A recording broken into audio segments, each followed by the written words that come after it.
खुदावंद के हजूर नया गीत गाओ। ऐ सब अहले ज़मीन खुदावंद के हजूर गाओ।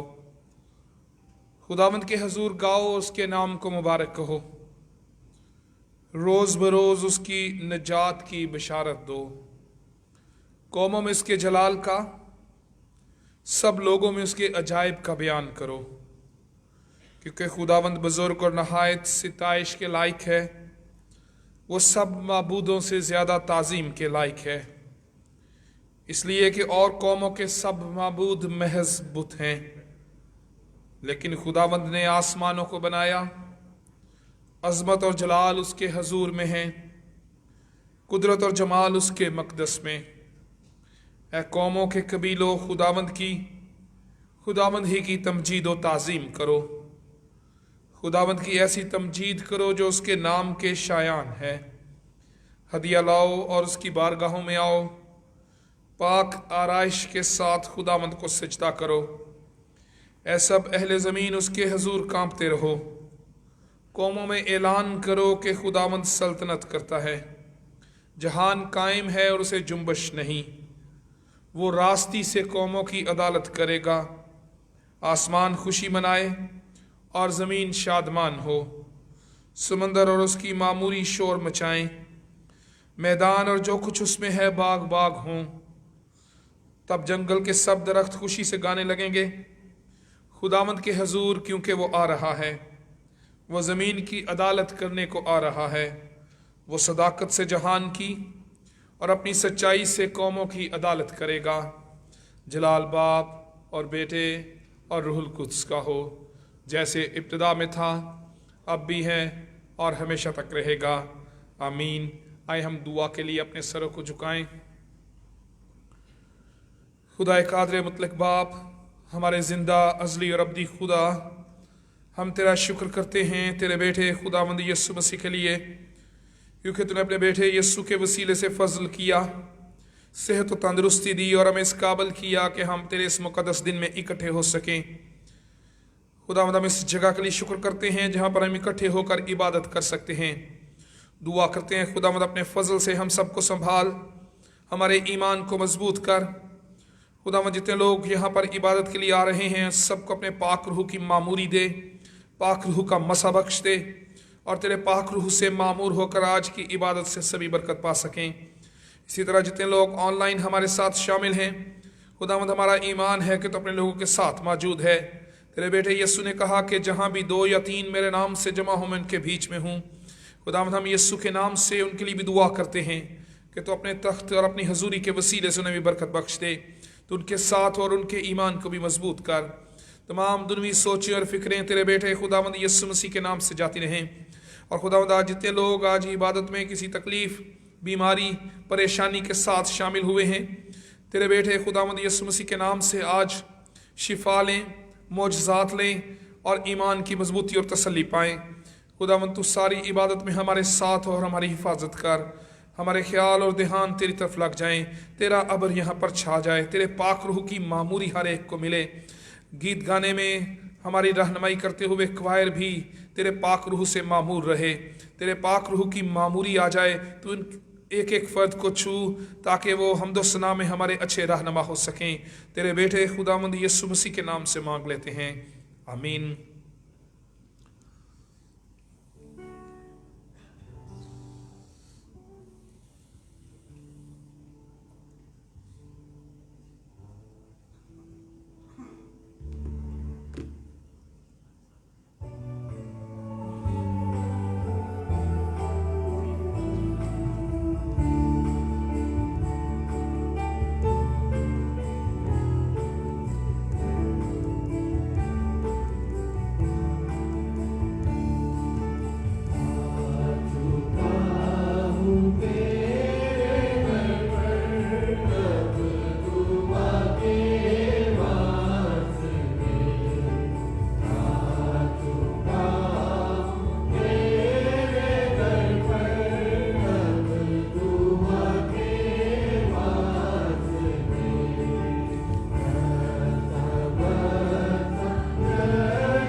आए हम सब मिलकर अपने ईमान का इकरार रसूलों के अकीदे के अल्फाज की सूरत में करें।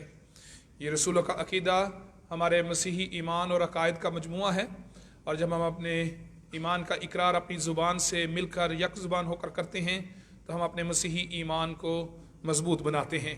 आए हम सभी मिलकर अपने ईमान का इकरार करें। मैं ईमान रखता हूँ खुदा कादिर मुतलक बाप पर, जिसने आसमान और ज़मीन को पैदा किया, और उसके इकलौते बेटे हमारे खुदावंद यीशु मसीह पर, जो रूहुल कुदस की कुदरत से पेट में पड़ा, कमवारी मरियम से पैदा हुआ, पेंतुस पिलातुस की हुकूमत में दुख उठाया, मसलूब हुआ, मर गया और दफन हुआ, आलमे अरवाह में उतर गया, तीसरे दिन मुर्दों में से जी उठा, आसमान पर चढ़ गया और खुदा कादिर मुतलक बाप की दाहिनी तरफ बैठा है, जहाँ से वो जिंदों और मुर्दों की अदालत करने को आएगा। मैं ईमान रखता हूँ रूहुल कुदस पर, पाक कुलिया कलीसिया पर, मुकद्दसों की रफ़ाकत, गुनाहों की माफ़ी, जिस्म के जी उठने और हमेशा की ज़िंदगी पर। आमीन। खुदावंद की तारीफ़ में हम ज़बूर नंबर 31 गाएंगे। ज़बूर नंबर 31, ज़बूर नंबर 31, माफ़ कीजिएगा, पहला हिस्सा। मेरी आस है तेरे उत्ते ऐ यहोवा पाक खुदा। ज़बूर नंबर 31, ज़बूर नंबर 31, पहला हिस्सा। मेरी आस है तेरे उत्ते ऐ यहोवा पाक खुदा।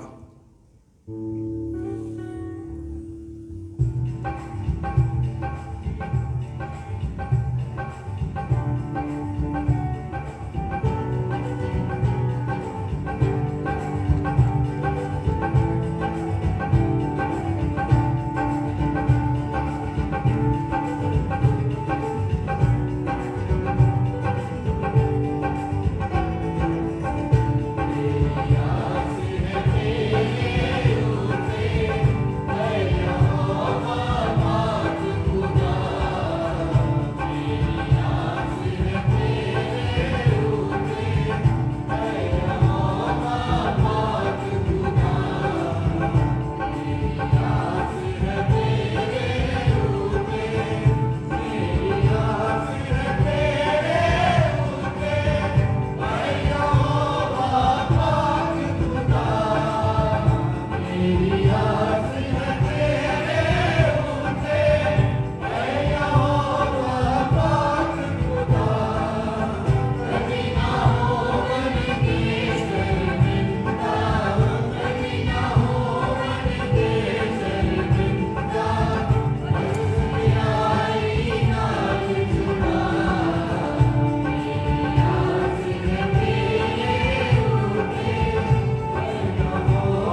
तशरीफ़ रखें। आए हम दुआ के लिए अपने सर को झुकाएं और एल्डर सलीम साहब इस दुआ में रहनुमाई करेंगे। हम खुदा का शुक्र करेंगे, खुदा ने फ़ज़ल किया कि आज हम इकट्ठे हो सकें। इस वक्त के लिए खुदा का शुक्र करते हुए इस जगह के लिए बरकत मांगेंगे। FC कॉलेज के लिए खुदा की बरकत मांगेंगे। दुआ करेंगे खुदावंद इस अदारे को बरकत दे। इस अदारे को चलाने वाले इंतज़ामी अफसरान, फैकल्टी और जितना स्टाफ यहाँ पर काम करता है, खुदावंद उन्हें बरकत दे ताकि उनके वसीले से ये अदारा तरक्की कर सके। इसके साथ ही हम दुआ करेंगे अपने मुल्क के लिए कि खुदावंद हमारे मुल्क में अमन और सलामती को कायम करे। कोरोना और डेंगू के खात्मे के लिए दुआ करेंगे और अपने मुल्क की तरक्की के लिए दुआ करेंगे। इसके साथ ही हम पूरी दुनिया में मसीहों के लिए भी दुआ करेंगे कि खुदावंद पूरी दुनिया में मसीहों को ईमान में मजबूत करे, पाकिस्तान में मसीहों को ईमान में मजबूत करे और उन ममालिक में जहाँ पर इज़ार रसानियाँ हैं वहाँ पर भी खुदावंद रहम करे और अपने लोगों को ईमान में कायम रखे और इज़ार रसानियों को भी ख़त्म करे। आए हम दुआ के लिए अपने सरों को झुकाएं और एल्डर सलीम नुख्तर साहब इस दुआ में रहनुमाई करेंगे।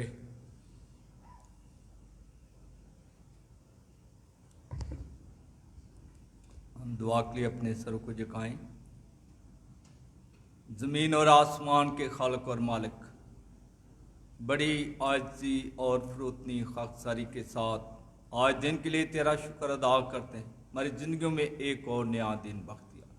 हम उन बहुत सारे लोगों से अच्छे ना थे जो दिन को देखना चाहते थे, देख ना सके। ये तेरी ख़ास मेहरबानी है, जिंदों की ज़मीन पर रखे। तेरा शुक्र अदा करते हैं। आज तेरा मुबारक सबत दिन है। आलमगीर तौर पर जब तेरी कलीसिया, तेरे लोग तेरी इबादत करते हैं, तेरी प्रस्तश करते हैं, खुदा तू अपनी कलीसिया की बड़ी हिफाजत करना। अपनी कलीसिया को हर किस्म की दहशत गर्दी से, शर पसंद शरीर लोगों से महफूज रखना, ताकि खुदा तेरे लोग खुशी के साथ, आज़ादी के साथ तेरी इबादत करें, तेरी प्रस्तश करें। अपने खादमों को अपने पाक रूह की मामूरी से मामूर करना, ताकि जो आज की ज़रूरत है उसके मुताबिक तेरी ज़िंदगी बख्श कलाम से, तेरी कलीसिया की रूहानी खुराक से सैर आरसूदा करे।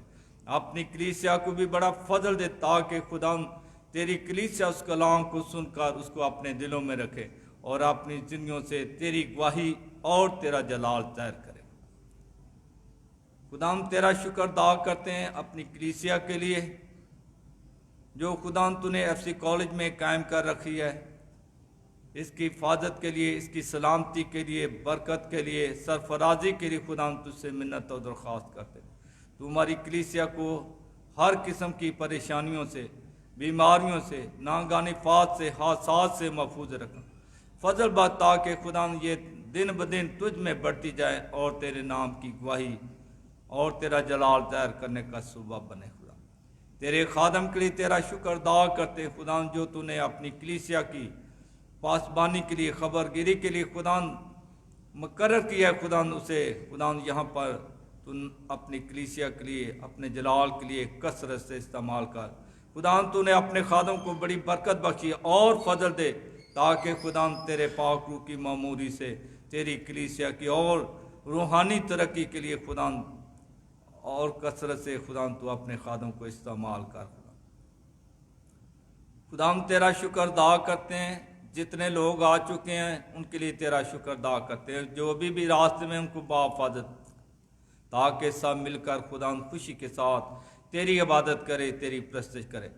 कोई आज खाली हाथ न लौटे, इस तेरी कलाम की बरकतों से माला माल होकर जाए। अपने मुल्क की सलामती के लिए, अमन ईमान, इस्तेकाम और खुशहाली के लिए खुदा तुझसे मिन्नत करते हैं। तुम्हारे मुल्क में अमन ईमान, सलामती, इस्तेकाम को कायम कर। मुल्क के हुक्मरानों को अकल व दानाई फहम दे, जो मुल्क की मसाइल पर काबू पाने के लिए बड़ा फजल दे। तमाम मसीही कौम के लिए, मसीही लोगों के लिए जो तरह तरह के मसाइल में परेशान है, जंगो जदर में है, ज़ात सानी में है, पस्ती में, बेरोजगारी की हालत में है।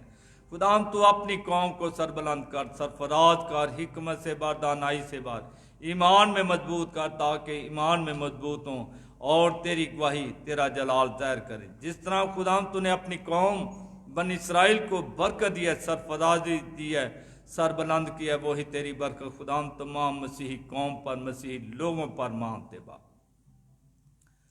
खुदा FC कॉलेज के लिए तेरा शुक्र अदा करते हैं। इसकी हिफाजत के लिए तेरी शुलजन तलवार को मांगते हैं। तेरे पाप फरिश्ते इसकी हिफाजत करें। खुदाम तेरे लोगों ने इस अदारे को इसलिए कायम किया कि इस अदारे के वसीले से खुदाम तेरी गवाही और तेरा जलाल ज़ाहिर हो। खुदाम ये अदारा तेरे जलाल तेरी गवाही के लिए कसरत से इस्तेमाल हो रहा है। इसके इंतज़ाम चलाने वालों को और फजल बख्ते और हिकमत दानाई से ममूर कर। इनके काम करने वाले तमाम जूनियर सीनियर स्टाफ के लिए जो इसमें अपने अपने काम को सर अंजाम दे रहा है, खुदाम और फजल दे, ताकि खुदाम ये जी जान के करे कि खुदाम तेरे लिए करते और इस अदारे की तरक्की में अपना आम रोल अदा करें। खुदाम हम अपनी कमजोरियों का अपने गुनाहों का इकरार करते हैं, हम गुनहगार हैं। खुदाम तेरा रहम और फजल हमारे लिए काफ़ी है। तेरे इकलौते बेटे अपने खुदाम यसु मसीह के लिए तेरा शुक्र अदा करते हैं, जिसने हमारा फिदिया दिया है और हमें ये फजल बख्शा के हम खुदाम तुझे बाप कहकर पुकार सकते हैं और तेरे सामने झुक कर अपनी दरख्वास्तों को, अपनी मनाजातों को, इल्तिजाओं को गुजरानते हैं।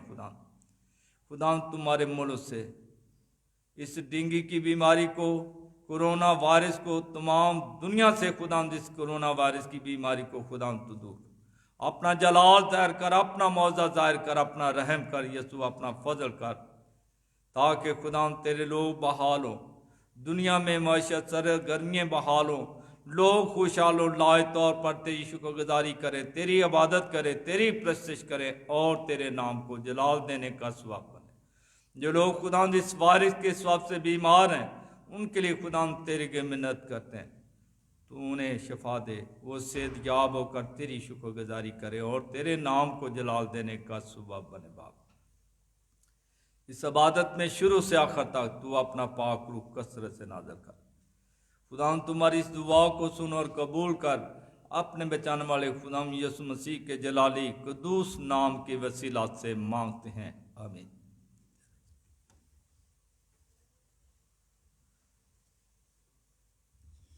खुदाबंद की तारीफ में आगे बढ़ते हुए हम ज़बूर 111 गाएंगे। ज़बूर 111, ज़बूर 111, पहला हिस्सा, पहला वजन, तुसी गाओ सना तुसी रब दी।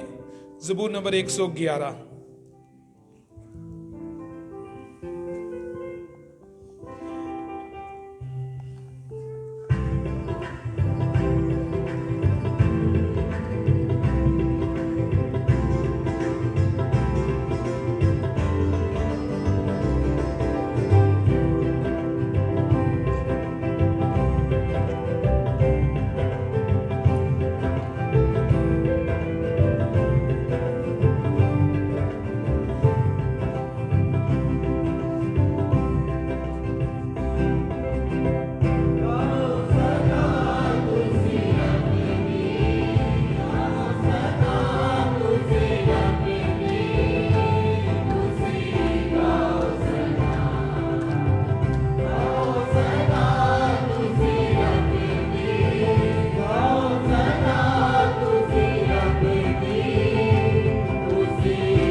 तशरीफ़ रखें।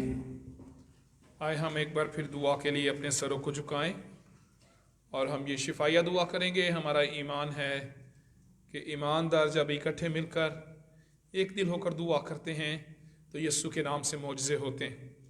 आए हम सभी अपने लिए, अपने घरानों के लिए और हमारी कलीसिया में जो लोग बीमार हैं उनके लिए दुआ करें।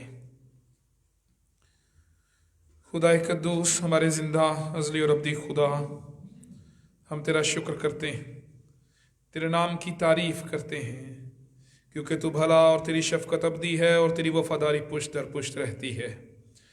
ए बाप, तेरे बेटे यीशु के लिए शुक्र करते हैं जिसके नाम में फ़तह है, जिसके खून में कुदरत है।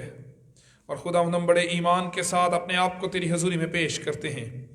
खुदावंद, तो हम में से हर एक को छू और तेरे बेटे खुदावंद यीशु मसीह के खून की कुदरत के वसीले से हम सब पाक हो जाएं। हमारी हर एक जिस्मानी बीमारी, दर्द, तकलीफ़ यीशु के नाम से जाती रहे। यहाँ पर मौजूद खुदावंद हर एक को छू, जो ऑनलाइन हमारे साथ शामिल हैं उन्हें भी छू दे। तेरे पाक रूह की मामूरी से सभी ईमान में मजबूत हो जाएं और तेरे बेटे यीशु के पाक खून के वसीले से सभी पाक हो जाएं। हर एक बीमारी, तकलीफ, दर्द, बुखार को तेरे बेटे यीशु के नाम से हुक्म देते हैं, हर एक जिस्म से दूर हो जाए। खुदावंद, तू सभी को छू और शिफा दे। यीशु के नाम से सेहत मांगते हैं, यीशु के नाम से तंदुरुस्ती मांगते हैं। तो अपने बेटे यीशु के नाम में सभी को छू और मौजज़ा कर। यहाँ पर मौजूद हर एक जान तेरे बेटे यीशु के खून से धुल जाए, तेरे बेटे यीशु के खून की कुदरत के वसीले से शिफा पाए और तेरी शुक्रगुजारी कर सके। इसी तरह खुदावंद, हम अपनी कलीसिया के लिए दुआ करते हैं। हमारी कलीसिया में जितने लोग बीमार हैं यीशु के नाम से शिफा पा जाएं। हर एक तकलीफ यीशु के नाम से जाती रहे। ब्लड प्रेशर के पेशेंट्स, शुगर के पेशेंट्स, हार्ट के पेशेंट्स के लिए दुआ करते हैं, यीशु के नाम से सभी शिफा पाएं। इसी तरह खुदावंद, खास तौर पर जिन्होंने दरखास्त किया कि उनके लिए दुआ की जाए, हम सभी मिलकर उन्हें तेरी हजूरी में ले आते हैं। खास तौर पर खुदावंद, हम दुआ करते हैं डेंजल के लिए, एबनर के लिए, यूनस साहब के लिए और उनकी सारी फैमिली के लिए दुआ करते हैं। इसी तरह से खुदावंद, हम बहन परवीन अलियास के लिए दुआ करते हैं। इसी तरह से खुदावंद, हम रोहेल के लिए दुआ करते हैं। और खुदावंद, हम दुआ करते हैं भाई नदीम जॉर्ज के लिए, भाई शहजाद के लिए, मिसेस सरवर के लिए, मिसेस नज़ीर ज़ियाई के लिए, भाई आसफ रशीद के लिए दुआ करते हैं, बहन फौजिया के लिए दुआ करते हैं, रशीद साहब के लिए दुआ करते हैं, भाई पतरस के घराने के लिए और भाई बिशारत की फैमिली के लिए दुआ करते हैं। खुदावंद, इन सबको छू और शिफा दे। तेरे बेटे खुदावंद यीशु मसीह के नाम से सभी शिफा पाएं। मिसेस नासर के लिए दुआ करते हैं, उन्हें भी शिफा बख्श दे। नासर साहब के लिए दुआ करते हैं, खुदावंद उन्हें छू और शिफा दे। खुदावंद, तेरे फजल के वसीले से सारे डेंगू पेशेंट्स शिफा पाएं। जिन लोगों को बुखार है यीशु के नाम से बुखार खत्म हो जाए। कोरोना पेशेंट्स यीशु के नाम से शिफा पाएं। खुदावंद, तू रहम कर, हमारे मुल्क से कोरोना और डेंगू को ख़त्म कर। खुदावंद, तू दुनिया को बहाल कर। खुदावंद, दुनिया पूरी शिफा पाए, तेरे फजल का तजर्बा करे और तेरी कुदरत को जान सके कि तू ही रहम करने वाला कादर मुतलक खुदा है। खुदावंद, तू रहम कर। खुदावंद, हमारी कलीसिया में जितने बे औलाद जोड़े हैं उनके लिए भी तेरी तरफ से शिफा मांगते हैं। तू छू और बरकत दे, मेरास दे। खुदावंद, तू औलाद की नेमत बख्श दे ताकि तेरे लोग तेरी बरकत को पा सकें और तेरी शुक्रगुजारी कर सकें। तेरे बेटे खुदावंद यीशु मसीह के नाम से मांग लेते हैं, आमीन। इस वक्त हम क्वायर से गीत सुनेंगे जो खास तौर पर उन्होंने हमारे लिए तैयार किया होता है। हर अतवार हम उनसे गीत सुनते हैं और बरकत पाते हैं। और ज़रूर कोशिश किया करें कि जब क्वायर गीत गाती है तो उनके साथ मिलकर गाया करें। जो हमने इंतखाब किया है, आप लोगों ने ये इस वक्त यूट्यूब पे काफ़ी आम है, आपने सुना होगा, कफारा मेरा तू ही है, सहारा मेरा तू ही है। और बहुत सारे लोगों को शायद ये आता भी होगा, तो आप लोग हमारे साथ इस हमदस्ता में शुरू कर सकते हैं।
चंद एक ज़रूरी ऐलानात हैं, आपके खुशगुजार करना चाहता हूँ। मौसम की तब्दीली के बायस हमने अपने इबादती औकात में तब्दीली की है और आइंदा इतवार से हमारा चर्च 9:30 बजे शुरू होगा। हम अपनी इबादत को 9 बजे शुरू करते हैं और गुज़श्ता चंद माह से हमने टाइम को 9:30 से 9 किया था, लेकिन अब दोबारा से मौसम की तब्दीली के बायस अगले इतवार से हम 9:30 बजे इबादत का आगाज़ करेंगे। ज़रूर वक्त पर पहुँचें ताकि आप इबादत के पूरे हिस्से में, जिसमें हम्दो सना भी है और जिसमें खुदा का कलाम को सुनना भी है और इबादत भी शामिल है, सभी में शामिल हो सकें। आप जब लेट आते हैं तो आप अपनी बरकतों को अपने लिए रोकते हैं, इसलिए ज़रूर इबादत के पूरे वक्त में शामिल हों और सारी बरकतों को खुदावंद से हासिल करें। शादी की पुकारें हैं, आपकी गोशगुजार करता हूँ। अमारा दुख्तर इमानुएल मसीह, उम्र 28 साल, हालत कंवारी, FC कॉलेज क्रिश्चियन आबादी लाहौर की रहने वाली की शादी वकास अयूब वल्द अयूब मलक मसीह, उम्र 27 साल, हालत कंवारा, FC college Christian colony Lahore के रहने वाले के साथ 4 नवंबर 2021 को होना करार पाई है और ये शादी की आखिरी पुकार है। अगर आप में से किसी को कोई ऐसा सबब मालूम हो जिनकी वजह से इनका निकाह नहीं बांधा जा सकता तो अभी बताना ज़रूरी है। मायरा आशर दुख्तर आशर तनवीर, उम्र 27 साल, हालत कंवारी, बहार कॉलोनी लाहौर की रहने वाली की शादी फ्रेडरिक विलियम वल्द विलियम जॉन, उम्र 29 साल, हालत कंवारा, अस्करी number 2 apartments bridge colony Lahore cantt के साथ 14 नवंबर 2021 को होना करार पाई है और यह शादी की दूसरी पुकार है।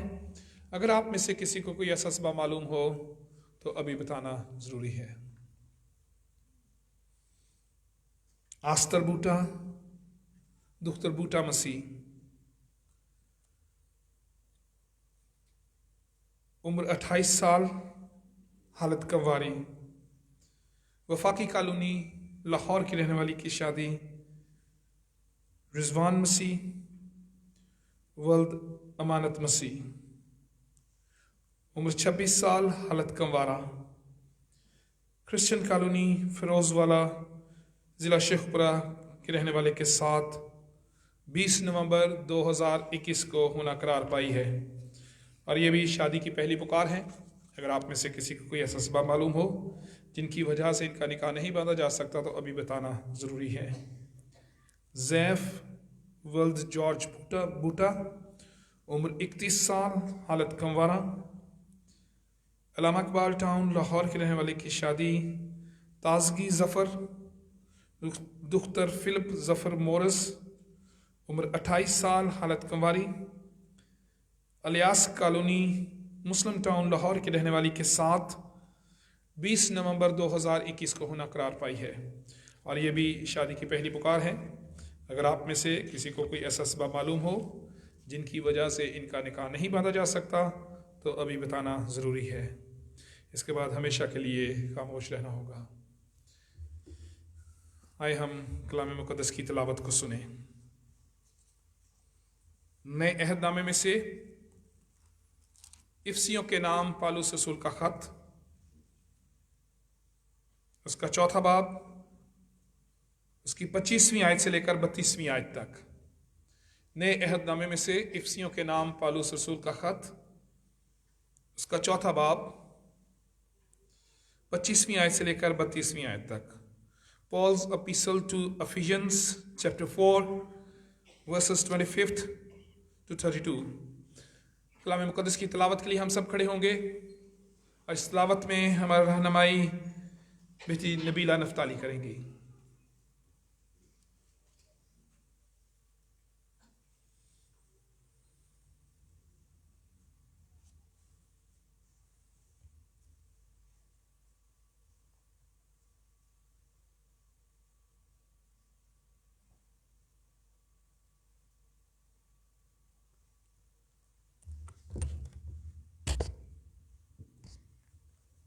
इफ्सियों के नाम पौलुस रसूल का ख़त, उसका चौथा बाब, उसकी 25वीं से 32वीं आयत तक यूं मरकूम है। बस झूठ बोलना छोड़कर हर एक शख्स अपने पड़ोसी से सच बोले, क्योंकि हम आपस में एक दूसरे के उज़्व हैं। गुस्सा तो करो मगर गुनाह ना करो। सूरज के डूबने तक तुम्हारी खफकी ना रहे और अबलीस को मौका ना दो। चोरी करने वाला फिर चोरी ना करे, बल्कि अच्छा पेशा इख्तियार करके हाथों से मेहनत करे, ताकि मोहताज को देने के लिए उसके पास कुछ हो। कोई गंदी बात तुम्हारे मुंह से ना निकले, बल्कि वही जो ज़रूरत के मुआफिक तरक्की के लिए अच्छी हो, ताकि उससे सुनने वालों पर फजल हो। और खुदा के पाकरू को रंजीदा ना करो, जिससे तुम पर मखलसी के दिन के लिए मोहर हुई। हर तरह की तल्ख मिजाजी और कहर और गुस्सा और शोर-ओ-गुल और बदगोई, हर किस्म की बदख्वाही समेत तुमसे दूर की जाए, और एक दूसरे पर मेहरबान और नर्म दिल हो, और जिस तरह खुदा ने मसीह में तुम्हारे कसूर माफ़ किए हैं, तुम भी एक दूसरे के कसूर माफ़ करो। पाक कलाम का पढ़ा और सुना जाना हम सबके लिए बाइस बरकत हो।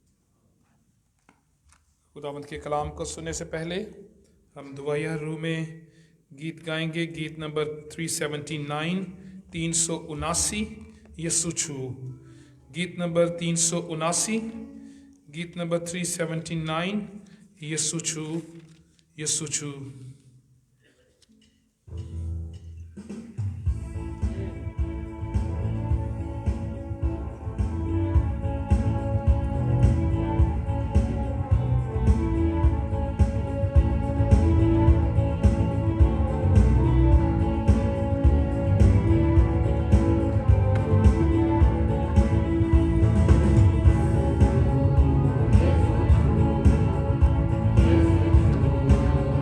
Yes,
तशरीफ रखें। आज हम खुदा के कलाम को पादी कमर मसीह साहब के वसीले से सुनेंगे। खुदा का शुक्र करते हैं कि आज वो हमारे दरमियान मौजूद हैं। काफ़ी अरसे के बाद आज हमारे साथ कलीसियाई इबादत में भी शामिल हुए और मैंने उनसे दरख्वास्त की कि आप खुदा के कलाम को भी हमारे साथ बांटें। अगरचे हमारी सीरीज़ जो हैं वो ज़बूर पर, मज़ामीर पर चल रही है, लेकिन गुज़श्ता 2 अतवारों से हमने नए अहदनामे में से सीखा है। इस अतवार भी हम नए अहदनामे में से सीखेंगे और मेरी दरख्वास्त है पादी कमर मसीह साहब से कि वो आएँ और खुदावंद के कलाम को हमारे साथ बांटें।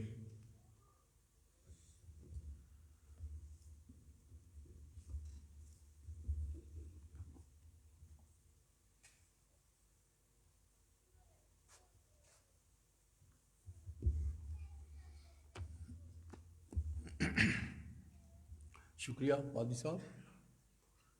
खुदावंद यीशु मसीह के क़ुद्दूस नाम में आप सब की सलामती हो। तो खुदा का शुक्र है कि आप सब इस वक्त खुदा के हजूर में खुदा के कलाम को सुनने के लिए तैयार हैं। और जब हम क्वायर के साथ ये पैगाम सुनने से पहले गीत गा रहे थे तो वो हमारा गीत जो है वो खुदा के कलाम के सुनने की तैयारी के लिए होता है। सो खुदा का शुक्र है कि क्वायर ने बहुत खूबसूरत गीत गाया और इसके साथ ही हम सब फिर खुदा के पाक रूह की कुदरत के साथ खुदा का कलाम सुनने के लिए फिर तैयार हो जाते हैं। तो आज जो हिस्सा इस वक्त हमने अपनी बेटी के वसीले से सुना है, इस हिस्से को पौलुस रसूल ने इफसस कलीसिया को लिखा है। और ये कलाम जो है, ख़त जो है, इफसस का ख़त जो है, ये 61 से 62 ईस्वी के दौरानिए में ये ख़त लिखा गया। फिर यह है कि ये ख़त रोम शहर में जब पौलुस रसूल कैदी की हैसियत से थे तो उस वक्त ये ख़त लिखा गया। फिर ये ख़त जो था, इसके ख़त के लिए ये रसूल की तरफ से हुक्म था कि ये ख़त जब इफसस की कलीसिया में जाए तो इफसस की कलीसिया इस ख़त को अपने पास लिख के रखे और असल जो ख़त है उसको आगे दूसरी कलीसिया में भेजे।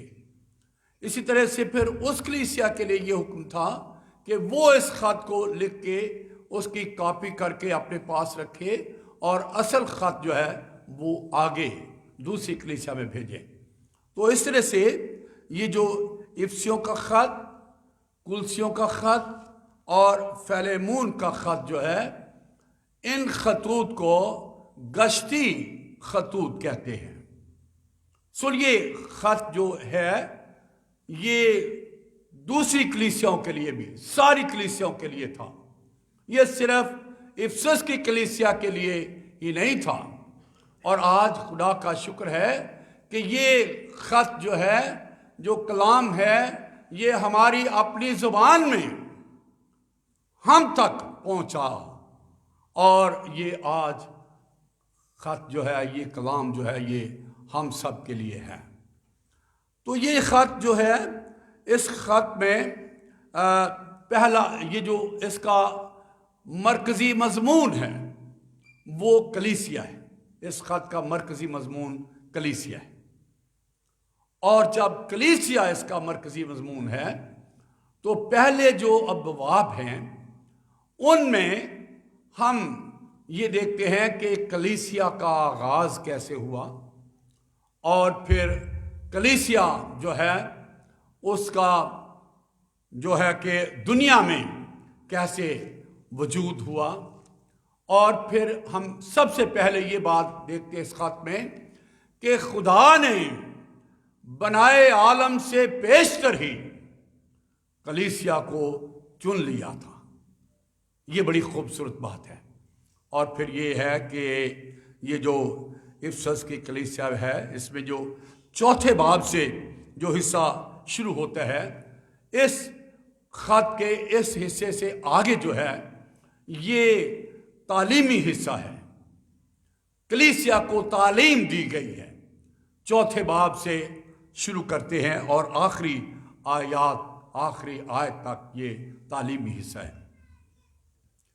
और ये तालीमी हिस्सा जो है, इसमें बताया गया कि कलीसिया जो है उसका मसीह को कबूल करने के बाद जब कलीसिया को नई पैदाइश का तजर्बा हो जाता है, तो फिर उसकी अगली जिंदगी जो है वो फिर कैसी हो, वो जिंदगी कैसी हो।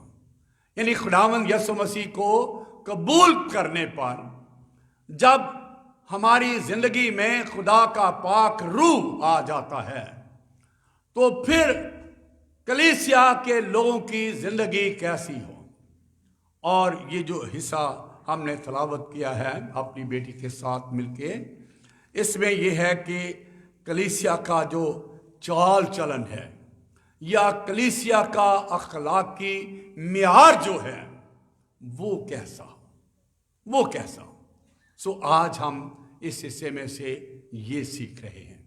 तो पहली बात तो ये है कि यहाँ पर कलीसिया को ये बताया गया है कि हर शख्स जो है अपने पड़ोसी से सच बोले, अपने पड़ोसी से। अब पड़ोसी जो है, हम जब पुराना अहदनामा देखते हैं तो पैदाइश की किताब में आदम जो है, इंसान जो है, पहला इंसान जो है, उसके साथ जो पड़ोसी, जो पहला पड़ोसी है वो उसकी बेगम साहिबा है, अम्मा हवा, जो उसकी है वो पहली पड़ोसी है।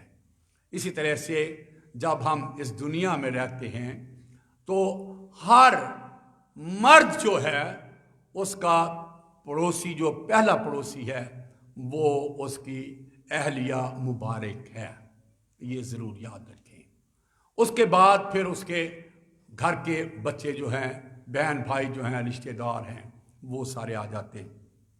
और इसके साथ ही फिर जहाँ जहाँ हम मुलाजमत कर रहे हैं वो लोग हमारे पड़ोसी हैं, जहाँ पर हम मुलाजमत कर रहे हैं। जब हम सफ़र करते हैं तो सफ़र के दौरान जो हमारे साथ लोग सफ़र कर रहे होते हैं वो हमारे पड़ोसी होते हैं। हम बाज़ औक़ात सिर्फ उनको पड़ोसी समझते हैं जिनका घर हमारे घर के साथ हो। हम कहते हैं कि ये हमारे पड़ोसी हैं। ठीक है, वो भी हमारे पड़ोसी हैं, लेकिन सबसे पहले तो ये हमारा घर जो है, हमारे घर के लोग जो हैं वो हमारे पड़ोसी हैं। और यहाँ पे जो बताया गया है, जिसको आज हम सामने हिस्सा रख रहे हैं, उसके लिए ये है कि गुस्सा तो करो मगर गुनाह ना करो। गुस्सा तो करो मगर गुनाह ना करो। और जब हम अपने घर में हैं, अपने घर में हैं या जहाँ पर हम मुलाजमत कर रहे हैं, जब हम सफ़र कर रहे हैं, किसी जगह पर भी हैं, जो हमारे पड़ोसी हैं उनके दरमियान हैं, तो गुस्सा तो करो मगर गुनाह ना करो।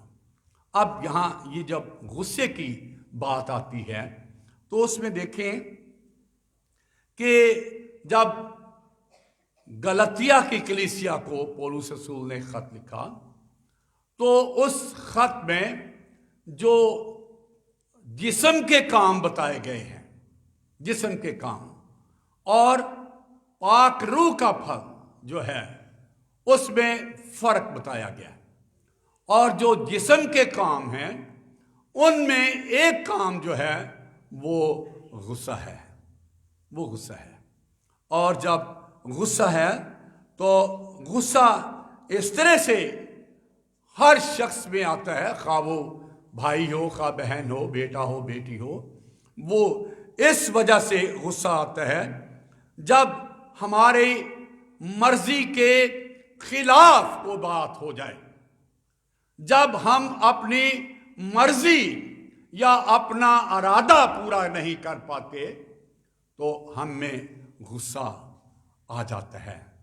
और जब गुस्सा आता है तो उसके लिए गुस्से की कुछ अक़साम हैं जिनको हम अपने जहन में रखें। अब देखें, ये एक जो किस्म है गुस्से की, उसके लिए जो लफ्ज़ है वो है ओरेगे। ये यूनानी ज़बान का लफ्ज़ है ओरेगे। अब ओरेगे जो है उसका मतलब है शदीद गुस्सा, शदीद गुस्सा। और जब शदीद गुस्सा होता है तो वो इस तरह से तशबीह दी गई है शदीद गुस्से को कि जब कोई लकड़ी जलती है, एक ही लकड़ी हो और वो जलाई जाए तो वो उसको एक लकड़ी को आग नहीं लगती, लेकिन उसमें से धुआं जो है वो निकलता रहता है, सुलगती रहती है वो लकड़ी। और ये जो लकड़ी का आग का सुलगते रहना या वो आग ना जलना और धुआं निकलते रहना, इसी तरह से ये जो शदीद गुस्सा है या ओरेगे है, ये इंसान की जिंदगी में खा वो भाई हो खा बहन हो, बेटा हो बेटी हो, उसकी जिंदगी में इस किस्म का गुस्सा उस वक्त शदीद गुस्से की सूरत में ज़ाहिर होता है जब इंसान किसी बात को सोचता रहता है जिसमें उसकी मर्जी पूरी नहीं हुई, उसका इरादा पूरा नहीं हो सका, तो वो फिर सोचता रहता है। और जब सोचता रहता है तो फिर वो उसी लकड़ी की तरह है, उस लकड़ की तरह है जिसमें आग लगी नहीं लेकिन वो सुलग रही है, उसमें से धुआं निकल रहा है। और फिर वो इस तरह से ये जो ओरेगे लफ्ज़ है ये गुस्सा पूरा होता है। पुराने अहदनामे में जब हम पैदाइश की किताब में दो भाई जब खुदावंद के हजूर में अपना नजराना लेके जाते हैं और छोटे भाई हाबिल का जो नजराना है वो खुदा कबूल करता है और बड़ा भाई काइन जो है उसका नजराना खुदा ने कबूल नहीं किया, तो काइन के दिल में अपने भाई हाबिल के लिए गुस्सा आया, गुस्सा। और जब गुस्सा आया तो पैदाइश की किताब के ज़रा हम चलें, इसको ज़रा देखें। पैदाइश की किताब में ये जो काइन का जिक्र है ये हमें बड़े खूबसूरत अल्फाज में खुदा के अल्फाज ज़रा देखें। खुदा अब काइन से ये बात कहते हैं और ये चौथा बाब है। चौथे बाब में खुदा काइन से मुखातिब है। काइन से लिखा है, काइन नहायत गजबनाक हुआ और उसका मुंह बिगड़ा। और खुदा ने काइन से कहा, तू क्यों गजबनाक हुआ और तेरा मुंह क्यों बिगड़ा हुआ है? तेरा मुंह क्यों बिगड़ा हुआ है? कभी कभी जब हमारे घर में हालात ऐसे बने, अगर शौहर को गुस्सा आए या बेगम साहबा को गुस्सा आए तो उस वक्त आप आम हालात में जब उनके चेहरे होते हैं, जब खुशी की हालत में होते हैं तो उनके चेहरे की जो बनावट देखें, चेहरे के तासरात देखें, उनकी आंखों पर गौर करें, चेहरा देखें कितना अच्छा लगता है। लेकिन जब ये नौबत आ जाती है कि घर के अंदर गुस्से वाला माहौल बन जाता है तो फिर मेरा ख्याल है अगर दूसरा जो उसके पास हो वो उसको आईना दिखाए कि चेहरा देख, अपना चेहरा देख, तो वो फिर अपना चेहरा देखेगा तो वो शर्मसार होगा कि मेरा चेहरा अब क्यों ऐसा हो गया है। तो बिल्कुल खुदा ने काइन से कहा कि तेरा चेहरा भी लिखा, वहां पर कहा गया, लिखा है तेरा मुंह क्यों बिगड़ा हुआ है, तेरा मुंह क्यों बिगड़ा हुआ है। तो जब औरेगे किस्म का गुस्सा जब किसी घर के शख्स में भी आ जाता है तो उसका मुंह जो है वो बिगड़ जाता है, मुंह बिगड़ जाता है। जो कहले शक्लो बेशक्ल हो गया। तो बिल्कुल उस वक्त बंदा हो, बीबी हो, भाई हो, बहन हो, बेटा हो, बेटी हो, शक्लो बेशक्ल हो जाते हैं। तो ये औरेगे। और देखें कि जब काइन की जिंदगी में ये शदीद किस्म का गुस्सा आया तो वो बात फिर गुस्से तक ही नहीं रही, बल्कि उसने अपने गुस्से का इजहार इस तरह से किया कि वही भाई जिसको किसी वक्त में वो बड़ा प्यार करता होगा उसको उसने कत्ल कर दिया। और ये औरेगे है, औरेगे। अब ईसाऊ की जिंदगी में भी जब अपने भाई पर गुस्से की नौबत आई तो वो भी औरेगे ही था, जिसकी वजह से मुकद्दस याकूब नबी को उसकी माँ को ये मशवरा देना पड़ा कि तू बेटे अब घर से भाग जा, तेरा भाई तुझ पे बड़ा ही गुस्से है। और जो ईसाऊ था वो बड़ा ताकतवर था, याकूब की निस्बत ताकतवर था, इसलिए मुकद्दस याकूब को वहाँ से भागना पड़ा, घर छोड़ना पड़ा। और देखें हालात ने यहाँ तक उसके गुस्से का जो है इजहार हुआ वहाँ पे कि याकूब उसका छोटा भाई जब घर से भागा है और अपने नानियाल चला गया तो फिर पीछे से उसका बाप जो है वो इंतकाल कर जाता है, इसहाक इंतकाल कर गया। लेकिन वहां उस वक्त भी देखे ईसाऊ अकेला है, याकूब उसके साथ उसके कफन दफन में शामिल नहीं हो सका। और रेगे किस्म का गुस्सा जो है ये शदीद किस्म का गुस्सा है। तो इसके साथ ही ये एक और, हाँ, ये मेरे ज़हन में एक मिसाल आई। आप में से अगर कोई थल का रहने वाला है, लिया, मुजफ्फरगढ़, मियाँ वाली, इस इलाके में ऊंट पाले जाते हैं, ऊंट लोग पालते हैं। अब ऊंट को अगर उसका मालिक किसी वक्त मारता है तो ऊंट अपने दिल में ये बात रखता है कि मेरे मालिक ने मुझे मारा है।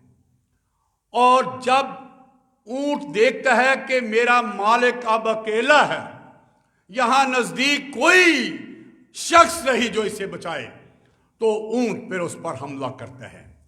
जब ऊंट उस पर हमला करता है और वो मालिक अपने आप को बचाने के लिए भागता है तो इलाका रेतला है, उस तरफ का इलाका, थल का इलाका रेतला है। अब वो बंदा कितनी दूर तक भाग सकता है, आखिर वो थक जाता है। और जब वो थक के बैठ जाता है या गिर जाता है तो ऊंट उसके ऊपर बैठ जाता है, ऊंट उसके ऊपर बैठ जाता है और वो बंदा नीचे मर जाता है।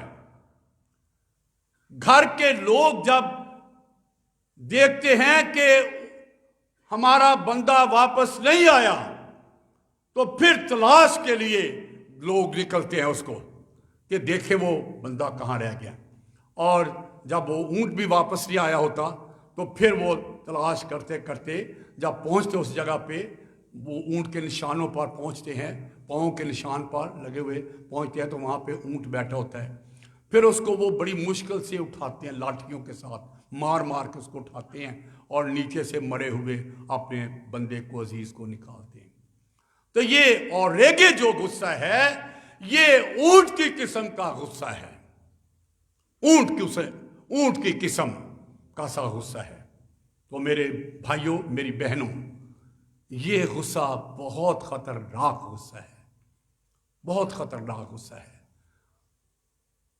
इसलिए मुकद्दस पौलुस रसूल ने ये बात लिखी कि गुस्सा तो करो मगर गुनाह ना करो, गुनाह ना करो। अब दूसरी किस्म का गुस्सा जो है वो है थोमोस। ये यूनानी जुबान का लफ्ज है थोमोस। अब थोमोस जो है वो गुस्सा ऐसा है कि घास पड़ी हो, सूखी हुई घास हो, और सूखी हुई घास को आग लगाई जाए और वो आग एकदम भड़कती है, एकदम आग जल जा भड़कती है और वो घास जो वो जल जाती है और वो गुस्सा वो आग जो बुझ जाती है। बिल्कुल ये गुस्सा जो है ये दूसरी किस्म का है, थोमोस है, थोमोस। यानी गुस्सा आया, गुस्से का इजहार किया और बाद में हालात जो हैं वो मामूल पर आ जाएं, गुस्सा ख़त्म हो जाए, गुस्सा ख़त्म हो जाए। और ये गुस्सा जो है, ये देखें, गुस्सा तो हर इंसान में आता है, हर इंसान की ज़िंदगी में गुस्सा आता है। जब कोई गलत काम हो जाता है घर के अंदर, या अपनी मर्ज़ी हम पूरी नहीं कर सकते, या हमारा इरादा जो हमारा होता है वो पूरा नहीं कर सकते, तो गुस्सा तो आता है। लेकिन वो गुस्सा और रेगे वाला गुस्सा ना बने, खामोश वाला गुस्सा बने कि एकदम जो है वो गुस्सा ख़त्म हो जाए, हालात बेहतर हो जाएं। अब देखें कि खुदावंद यीशु मसीह की ज़िंदगी में एक दफ़ा गुस्सा आया जब वो हैकल में गए। जब खुदावंद यीशु मसीह हैकल में गए तो वहाँ पे जो जानवर बेचने वाले लोग थे, जो सराफ थे, कबूतर बेचने वाले लोग थे, उनके जो जानवरों वाली जगह थी वो उलट थी, उनको बाहर निकाल दिया। लेकिन उसके बाद फिर अगली आयतों में हम देखते हैं कि खुदावंद यीशु मसीह वहाँ हैकल में तालीम देते हैं, तालीम देते हैं। खुदावंद यीशु मसीह का गुस्सा हमेशा हमेशा के लिए गुस्सा नहीं रहा कि वो यरूशलेम के लोगों पर ऐसा गुस्से होते कि उनको छोड़ के चले जाते, ऐसा नहीं हुआ, बल्कि उनको तालीम देते हैं।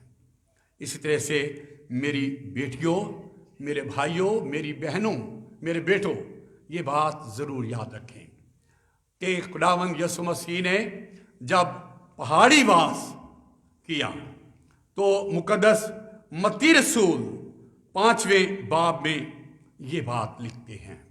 खुदावंद यीशु मसीह के अल्फाज हैं जो पहाड़ी वाज के हैं। 5वां बाब उसकी 21वीं आयत है, तुम सुन चुके हो कि अगलों से कहा गया था कि खून ना करना। यानी अगलों से मुराद बनी इस्राएल से ये कहा गया था कि खून ना करना, और जो कोई खून करेगा वो अदालत की सजा के लायक होगा, अदालत की सजा के लायक होगा। अब यहां आगे लिखा है, लेकिन मैं तुमसे ये कहता हूं कि जो कोई अपने भाई पर गुस्से होगा वो अदालत की सजा के लायक होगा। जो अपने भाई पर गुस्से होगा वो अदालत की सजा के लायक होगा। अब देखें कि गुस्सा जो है, गुस्से से ही हम देखते कि काइन ने अपने भाई को कत्ल किया। उसके कत्ल का सबब गुस्सा बना। भाई का गुस्सा जो है वो छोटे भाई को कत्ल करने का सबब बन गया। इसी तरह से खुदावंद यीशु मसीह ने हमें फरमाया कि अपने भाई पर गुस्से ना होना। मैंने तो 2 किस्में बताई, और रेगे और थोमोस, ये तो इंसानी बात मैंने बताई। लेकिन खुदावंद यीशु मसीह हमें आज ये सिखा रहे हैं कि अपने भाई पर गुस्से ना होना। यानी ईमानदार जो है, जो ये समझता है कि मुझे नई पैदाइश का तजर्बा है, मैं नया इंसान बन चुका हूं, मुझे खुदा के पाक रूह की मामूरी हो चुकी है, मामूरी हो चुकी है। तो फिर वो जरूर अपने आप को जांचता रहे और अपने आप को परखता रहे। एक बड़ा खूबसूरत गीत है सियालकोट कन्वेंशन गीतों की किताब में से, गीत नंबर 266 है, ज़रा निकालें। आपके पास सियालकोट कन्वेंशन की किताब है, गीत नंबर 266 है,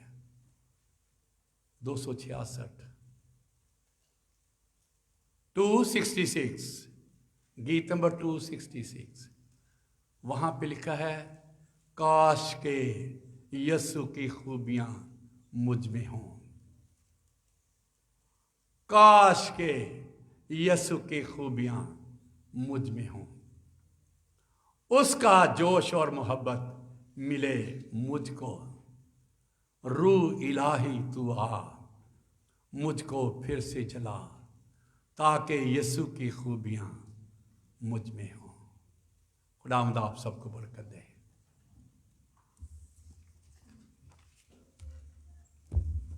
आमीन। दुआ करें।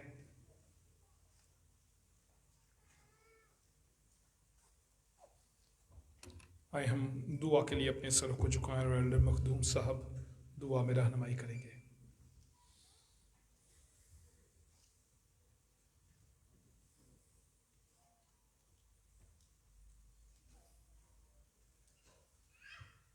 शुक्रिया पास्टर साहब। आए हम अपने सरों को झुकाएं और अपने खुदावन के हुजूर अपनी दिली मुनाजात अब दिली इल्तिजाएं रखें। आए प्यारे आसमानी खुदा, हम तेरा शुक्र करते हैं कि तू हमारा जिंदा अब्दी और पालने वाला पैदा करने वाला खुदा है। आए खुदावन, हम तेरे इस पाक कलाम के लिए तेरा शुक्र करते हैं।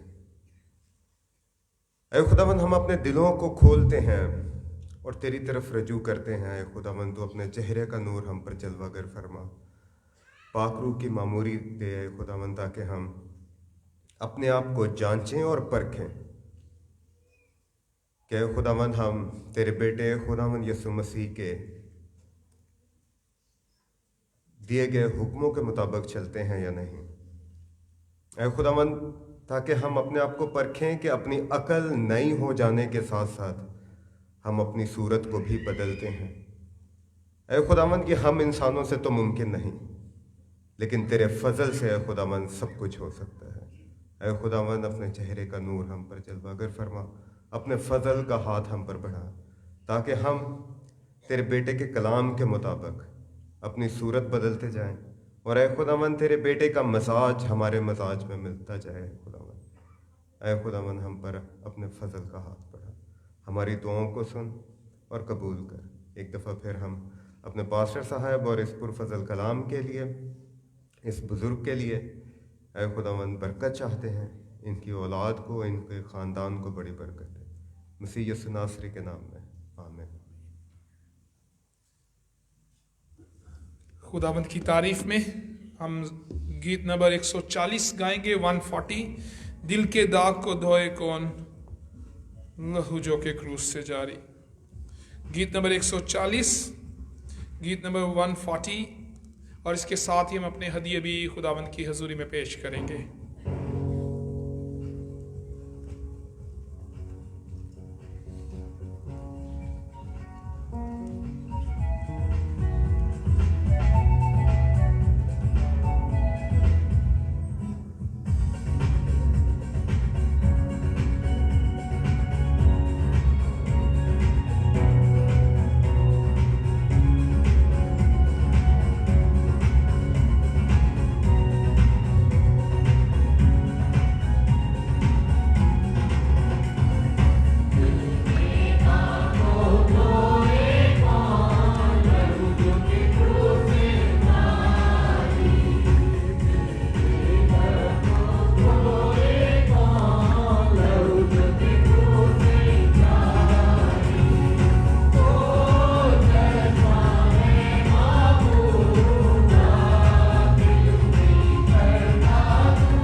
को झुकाएं और इन हदिया जात को खुदा की हजूरी में पेश करें।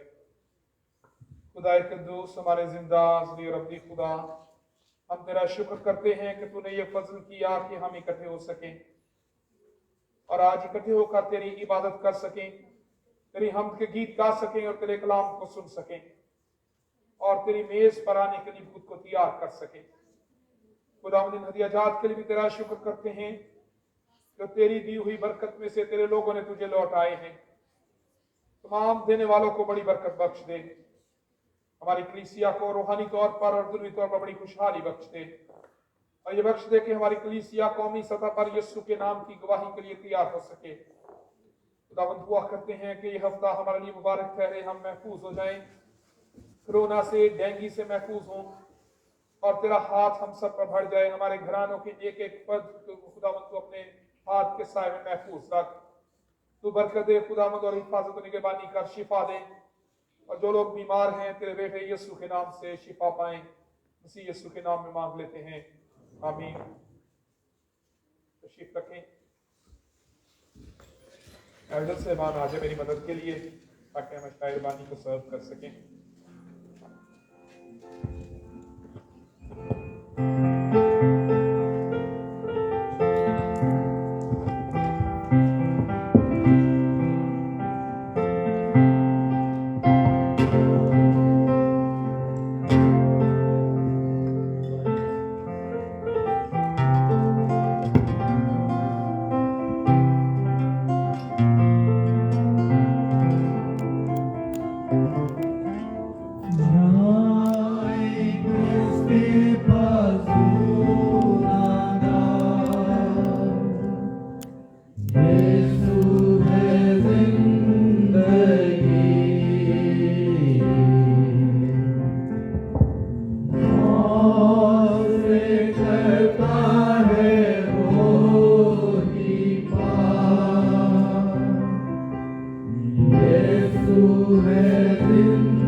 क्योंकि ये बात मुझे खुदावंद से पहुंची और मैंने तुमको भी पहुंचा दी कि खुदावंद यीशु ने जिस रात को पकड़वाया गया, रोटी ली और शुक्र करके तोड़ी और कहा, ये मेरा बदन है जो तुम्हारे लिए है, मेरी यादगारी के वास्ते यही किया करो। इसी तरह उसने खाने के बाद प्याला भी लिया और कहा, ये प्याला मेरे खून में नया अहद है, जब कभी पियो मेरी यादगारी के लिए यही किया करो। क्योंकि जब कभी तुम ये रोटी खाते और इस प्याले में से पीते हो तो खुदावंद की मौत का इजहार करते हो जब तक वो ना आए। इस वास्ते जो कि नामुनासिब तौर पर खुदावंद की रोटी खाए या इस प्याले में से पिए, वो खुदावंद के बदन और खून के बारे में कसूरवार होगा। बस आदमी अपने आप को आजमा ले और इसी तरह उस रोटी में से खाए और इस प्याले में से पिए, क्योंकि जो खाते पीते वक्त खुदावंद के बदन को ना पहचाने वो इस खाने पीने से सजा पाएगा। आए हम दुआ के लिए अपने सरों को झुकाएं, खुदावंद की मेज पर आने के लिए और इस रोटी और शीरे की तकदीस के लिए दुआ करें। ऐ खुदावंद, हम अपनी रास्तबाजी पर नहीं बल्कि तेरी गुनाहों और बड़ी रहमतों पर भरोसा करके तेरी इस मेज के पास आने की जुर्रत करते हैं। हम तो इस लायक भी नहीं कि जो टुकड़े तेरी मेज पर से गिरते हैं वो चुने, लेकिन तू वो खुदावंद है जिसका खासा हमेशा रहम फरमाना है। इसलिए करीम खुदावंद ये बख्श कि हम तेरे अजीज बेटे खुदावंद यीशु मसीह का गोश्त इस तौर से खाएं और उसका खून इस वजह से पिए कि हमारे गुनाह आलूदा बदन उसके बदन से पाक साफ किए जाएं और हमारी रूहें उसके नहायत बेशकीमत खून से धोई जाएं और हम उसमें और वो हम में हमेशा बसे। खुदावंद इसी तरह इस रोटी और शीरे की दुआ करते हैं तो अपने बेटे खुदावंद यीशु मसीह के खून की कुदरत के वसीले से इसकी तकदीस कर इसे पाक ठहरा, ताकि खुदावंद इस रोटी और शीरे को खाने के वसीले से और शीरे को पीने के वसीले से हम अपनी जिंदगियों से तेरे बेटे यीशु के नाम को जलाल दे सकें और खुदावंद यीशु मसीह की मौत का इजहार अपनी जिंदगी से कर सकें और तेरी मेज से एक नई जिंदगी के साथ वापस लौट सकें। मसीह यीशु के नाम में आमीन।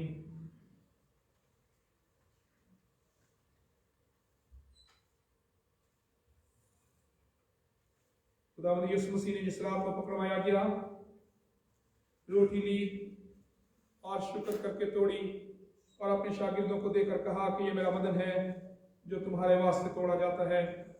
खाने के बाद उसने प्याला भी लिया और कहा, ये मेरे खून में नया अहद है, जब कभी पियो मेरी यादगारी में यही किया करो। मैं भी खुदा का खादम होने की हैसियत से आप सबको खुदावंद की मेज पर आने की दावत देता हूँ।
यीशु ने कहा, पानी खुराक के लिए मेहनत ना करो, बल्कि उस खुराक के लिए जो हमेशा की जिंदगी तक बाकी रहती है, जिसे इब्ने आदम तुम्हें देगा, क्योंकि बाप यानी खुदा ने उसी पर मोहर की है।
यीशु ने कहा, मैं तुमसे सच कहता हूं कि मूसा ने तो वो रोटी आसमान से तुम्हें ना दी, लेकिन मेरा बाप तुम्हें आसमान से हकीकी रोटी देता है, क्योंकि खुदा की रोटी वो है जो आसमान से उतरकर दुनिया को जिंदगी बख्शती है।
यीशु ने इनसे कहा, जिंदगी की रोटी मैं हूं, जो मेरे पास आए वो हरगिज भूखा ना होगा, और जो मुझ पर ईमान लाए वो कभी प्यासा ना होगा।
जो कुछ बाप मुझे देता है वो मेरे पास आ जाएगा, और जो कोई मेरे पास आएगा मैं उसे हरगिज निकाल ना दूंगा, क्योंकि मैं आसमान से इसलिए नहीं उतरा हूं कि अपनी मर्जी के मुआफिक अमल करूं, बल्कि इसलिए कि अपने भेजने वाले की मर्जी के मुआफिक अमल करूं।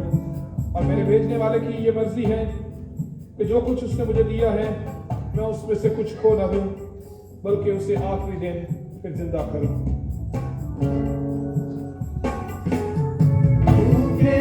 जो जिंदगी पिता के नज़र हो, तूने जो जिंदगी पिता के नज़र हो, नाने बता सको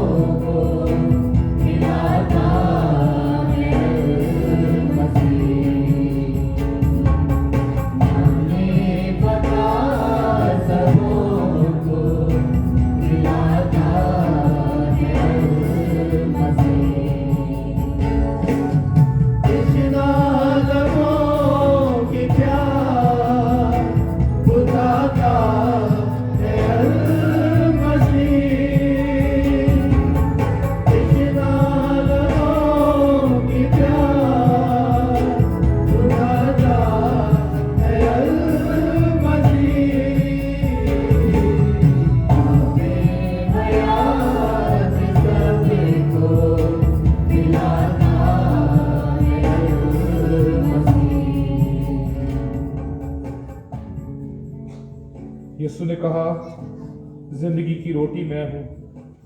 तुम्हारे बाप दादा ने बियाबान में मन खाया और मर गए।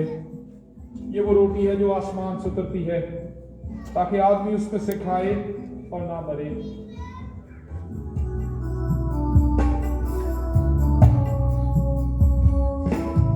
पोशाक रास्ते की न होती इसके जिस्म पर। पोशाक रास्ते की न होती इसके जिस्म पर। वो लिबास पाक दिलाता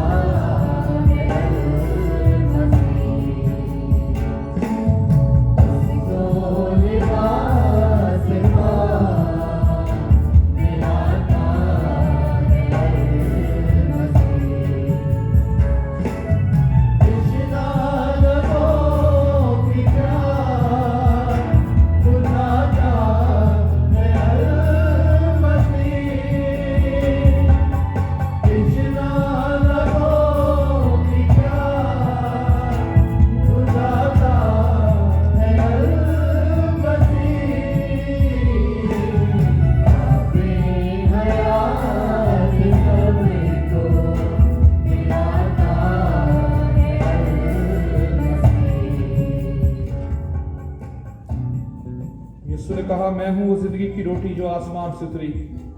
अगर कोई इस रोटी में से खाए तो अब तक जिंदा रहेगा, बल्कि जो रोटी मैं जहान की जिंदगी के लिए दूंगा वो मेरा गोश्त है।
यीशु ने कहा, मैं तुमसे सच कहता हूं कि जब तक तुम इब्ने आदम का गोश्त न खाओ और उसका खून न पियो, तुम में जिंदगी नहीं। जो मेरा गोश्त खाता है और मेरा खून पीता है, हमेशा की जिंदगी उसकी है, और मैं उसे आखिरी दिन फिर जिंदा करूंगा। क्योंकि मेरा गोश्त फिल हकीकत खाने की चीज और मेरा खून फिल हकीकत पीने की चीज है। जो मेरा गोश्त खाता और मेरा खून पीता है, वो मुझ में कायम रहता है और मैं उसमें। जिस तरह जिंदा बाप ने मुझे भेजा और मैं बाप के सबब से जिंदा हूं, उसी तरह वो भी जो मुझे खाएगा मेरे सबब से जिंदा रहेगा। जो रोटी आसमान से उतरी यही है, बाप दादा की तरह नहीं कि खाया और मर गए। जो ये रोटी खाएगा वो अब तक जिंदा रहेगा।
हम दुआ के लिए अपने सरों को झुकाएं और शुक्रगुजारी की दुआ करें। ऐ कादिर मुतलक और अपनी जिंदा खुदा, हम दिलो जान से तेरा शुक्र करते हैं कि तू मेहर करके हमें जो इन पाक राजों में दुरुस्ती से शरीक हुए हैं, अपने बेटे हमारे मुनजी यसु मसीह के नहायत बेशकीमत बदन और खून की रूहानी खुराक खिलाता है, और इस बात से अपना फजल करम हम पर साबित करता है, और ये भी कि हम तेरे बेटे के रूहानी बदन में जो सब ईमानदारों की मुबारक जमात है, दर हकीकत घटे हुए आज़ा हैं, और तेरे अजीज बेटे की बेबहा मौत और अजियत के सुआब के सबब उम्मीद की राह से तेरी अपनी बादशाही के वारस भी हैं। ऐ आसमानी बाप, हम नहायत फरोतनी से अर्ज करते हैं कि अपने फजल से हमारी ऐसी मदद कर कि हम इस पाक रफाकत में कायम रहें, और जो नेक अमाल तूने पेशतर से हमारे करने के लिए तैयार किए हैं उन सब को किया करें। हमारे खुदावंद यीशु मसीह के वसीले से जिसकी तेरे और रूहुल कुद्दस के साथ तमाम इज्जत और ताज़ीम अब्दुल होती है।